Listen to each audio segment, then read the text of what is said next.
Remember these pants from my Goodwill thrifting haul? They're a pair of men's slacks that didn't fit, but I turned them into these super cute peg leg pants with a few simple tips and tricks I'm going to show you here today.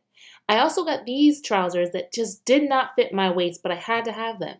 I didn't record this part because I didn't actually know what I was doing, but I did just add a gusset at the center back seam, and now voila, they're the perfect fitting peg leg pants.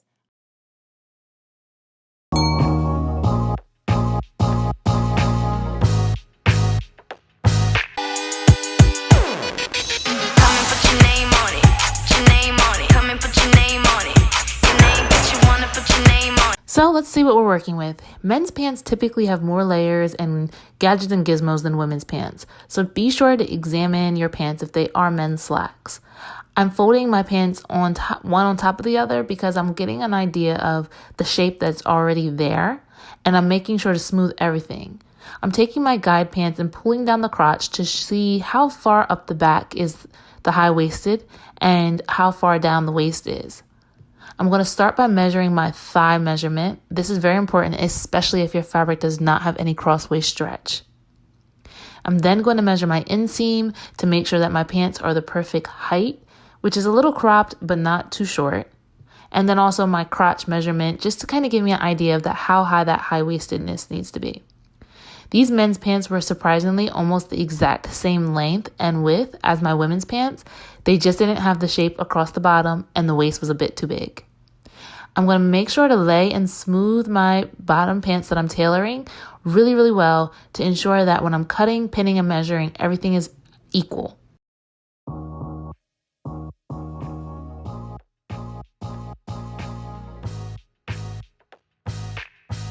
Don't be afraid to use a lot of pins.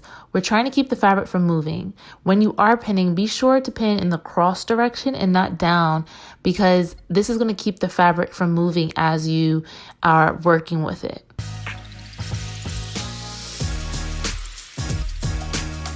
The top part of these pants is actually smaller than the bottom part. So I'm going to be sure to push all of the fabric over to the outseam because this is where I'm going to be cutting to get that really peg leg shape that I want.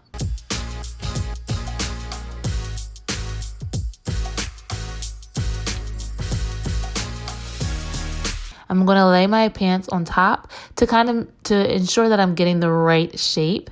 And as you can see, as I'm laying these pants, the pants that I'm using are actually a lot wider across the thigh than the pants that I'm cutting. So I'm going to be sure to not take any fabric out of that thigh area.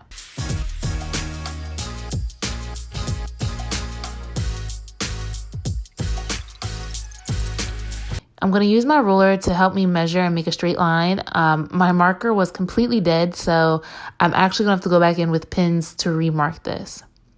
You have to also remember to pull down your hem to be able to get that perfect shape across the bottom.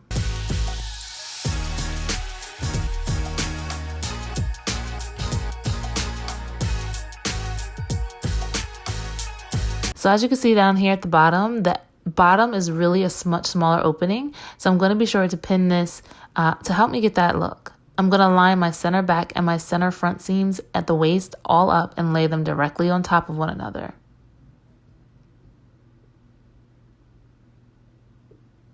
I'm also going to measure my waist to see the difference because these pants have a lot going on. They have side pockets as well as a whole bunch of just extraness. So I'm going to take my measurement, my excess, out of my center back.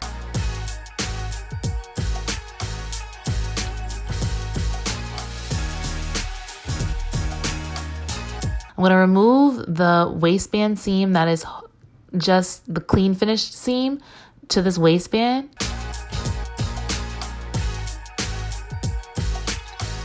As you can see, there are a lot of different layers inside this waistband, so I'm going to have to really make sure that I get all of those layers in one direction when I'm cutting.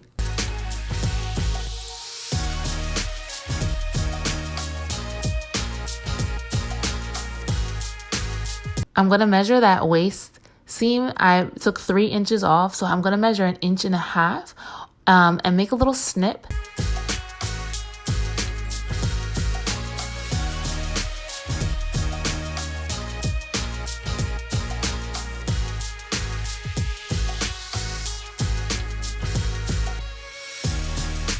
Remember to measure twice and cut once. I'm turning one pant leg inside the other just because this is going to help me to make sure that center back seam is nice and flush. I like to mark out all of the changes I need to make with my whatever I'm making and then sew. And some people like to sew one seam and at a time. That's great. That's not how I work. But work what's best for you.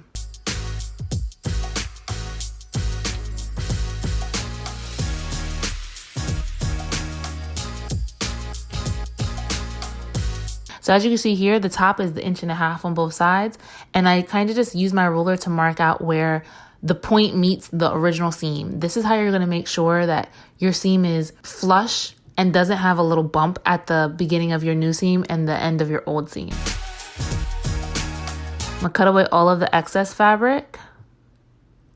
And be sure to always true your seams. This does make a difference even though it's just a small detail.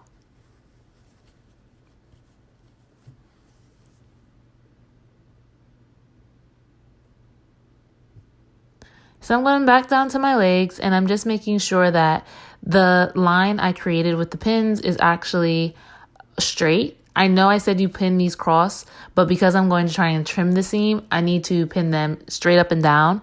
And then I'll go back and flip my pins again so that I can sew with the pins across.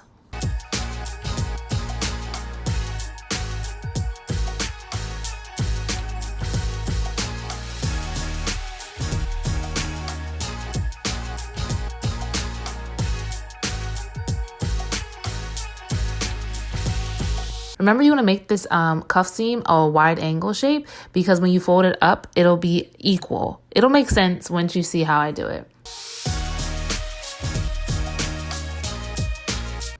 I'm going to push all of the bottom layer over to the other side because, again, the bottom layer is bigger around the back of the calf than in the front. And I'm going to be sure just to shape that bottom opening to be a little bit smaller.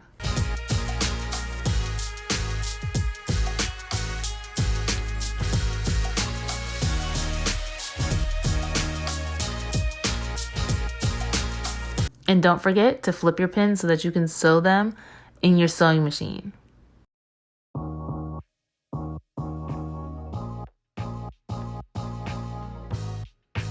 Sewing is one of those things that's really easy. It just takes time, and the more time you put into something, the better it'll actually turn out.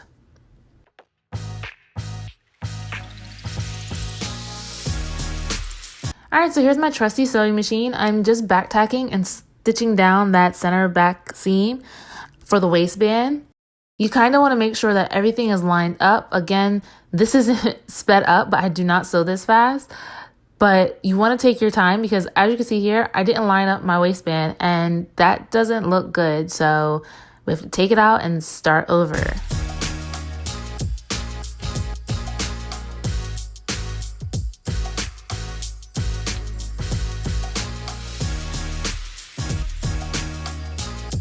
All right, that looks pretty clean.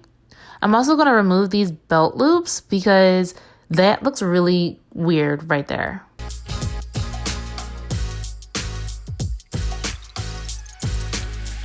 Be sure to press. Pressing makes the difference between something that looks homemade and something that looks professional.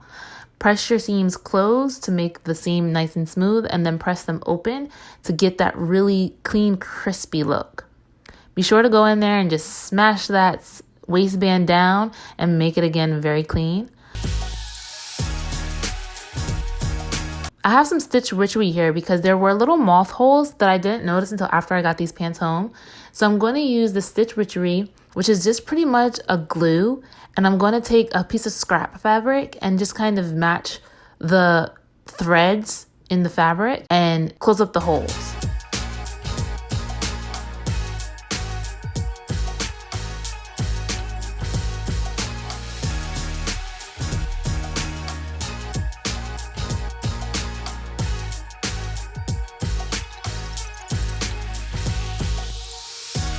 I'm also going to add some of that stitch witchery in the center back waistband because it was there and I just want to use it as some glue to hold the waistband down before I sew it down.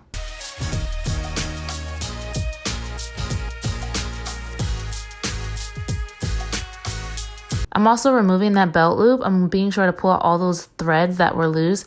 I could have taken this out of the waistband, but I didn't really think about it until later. So I'm just going to hand stitch it back down.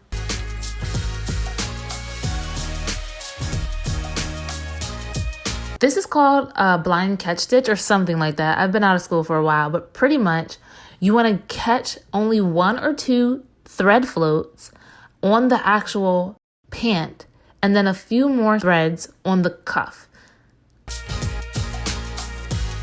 So look closely, you can see I have about 2 thread floats there, and I'm using those little teeny thread floats to kind of just ever so slightly anchor it. You don't want to pull super tight. Even this is a very tight stitch.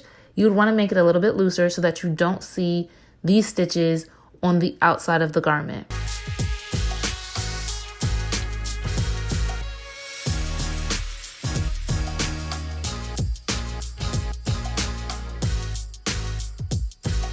You want to continue this around the whole entire hem of both pants openings as well as the waistband. As you can see, you don't really see those stitches from the outside. Be sure not to pull too tight or you will see that puckering happen. All my seams are stitched up, my hems are made, and I'm ready to go to work and look like a functioning adult.